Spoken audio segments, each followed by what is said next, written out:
In a rather unfortunate series of events the other day, part of my clothes rack that had... Really? You gotta put your butt on me?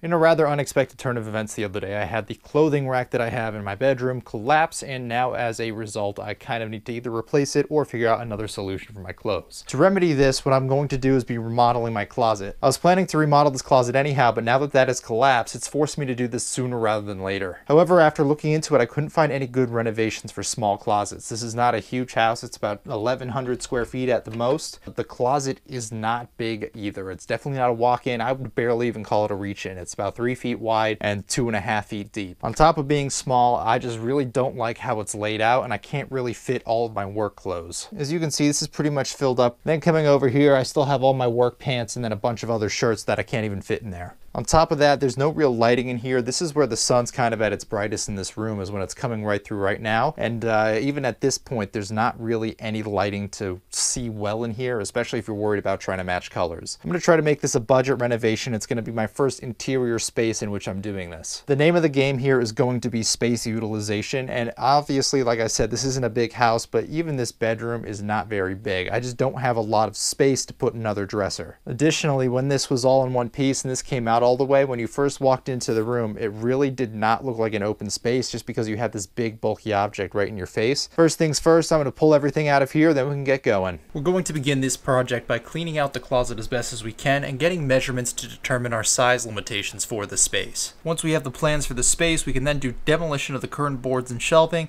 then perform any repairs that we need to before painting and rebuilding the closet with new shelves and boards. Now the closet is cleaned out. You can see that this white is really not that white anymore. More of a yellowish hue. I don't know if that's really going to show up on the camera. This is a sweet wood paneled wall on this one side. You can kind of see the little seams. This board is just notched in. Let's see if I can actually get this out. Yep, okay, that wasn't too bad. Yeah, these shelves are both unsecured. I'll pull these out too for now. Oh, that is so poorly painted. So this should give you an idea of how yellow this is. It looks like they put a coat of paint on. Those are pretty gross. Oh good, I really need this desiccant. Very important to keep the moisture out of here. Yes, I'm sure it was super effective. Yeah, that one's pretty gross too. All right, like I said, this is not a huge closet, and the name of the game is going to be utilizing as much space as possible. So let's get a quick measurement and show how big this thing is. Yeah, it's a little under 36. It's about 35 7/8 inches. That's for the width. For the depth to the door trim is 32 1/4 to the front wall, but with the door trim, there's not really a lot of space around that. It's about 31 3/8. Now, just for sanity, I'm going to check over on this side too. It's about the same length, 31 1/2. Oh, good. And I got a spider. I think yesterday was National Save a Spider Day. I don't know why I know that, but it's not today, so he's dead. So once again, it's not a huge space, and beyond not being very big, you can kind of tell this side doesn't protrude nearly as much as this other side. This is the same width, and I got a few extra inches of space on that one end. And looking around, these look like they're just nailed directly into that, but probably not on stud. No, so I think they did hit stud on this one.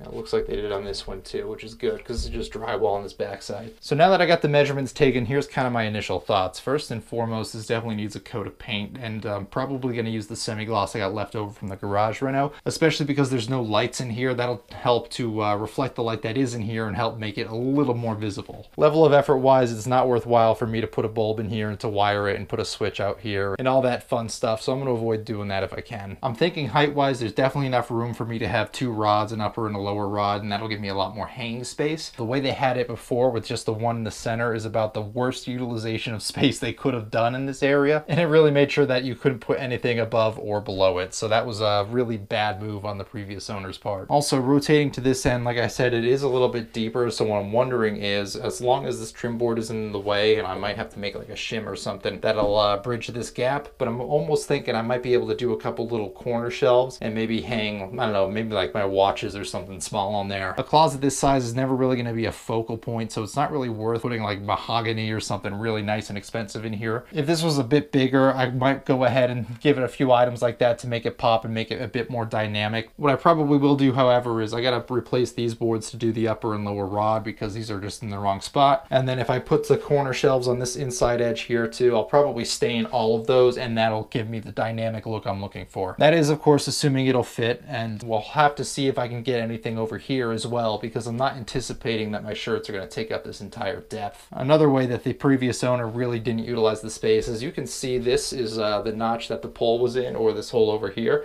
It's about halfway up. So they had everything in the literal dead center of the closet, height-wise and width-wise. So as a result of that, if the clothes came back to here, you have about, you know, half a foot of unutilized space that you could have just shifted this back for and potentially fit another hanger or something on the inside wall here. So I'm going to try to utilize that as well. I'm going to try to position these a lot better and not in the dartboard method that the previous owner seemed to have used. Also, this one screw that has no apparent purpose. Maybe they use this to hang one belt. It's a little weird. Trim up here. That gap is so crappy. The previous owner rented this house out, and I think he did a lot of the finish work himself, and he was not great at it. Like, not to be a dick, but he sucked.